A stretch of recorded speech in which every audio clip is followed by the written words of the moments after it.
ఎందుకోసమే తల్లి పువ్వులు? ఏ దేవుడి కోసమమ్మా? ఏ దేవుడి కోసమమ్మా?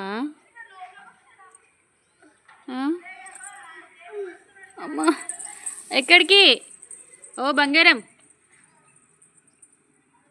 ఓలన్న చెట్టుకున్న పువ్వులు తెంపికి ఎట్లా వాడేస్తారా నాన్న చెప్పు?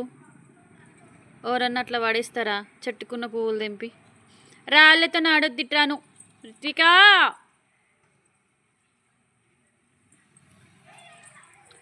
సరే పడుకోమ్మా, ఏదో ఒకటి చెప్తా అతనికి. రాదంట, రేపు వస్తుందంట బిడ్డ. నిద్రలో పడుకొని లేచింది నుంచి ఇక బయటకు వచ్చి కూర్చున్నది. వస్తావని అమ్మమ్మనే కావాలంట. ఎందుకు అమ్మమ్మతో ఏం చేస్తావు?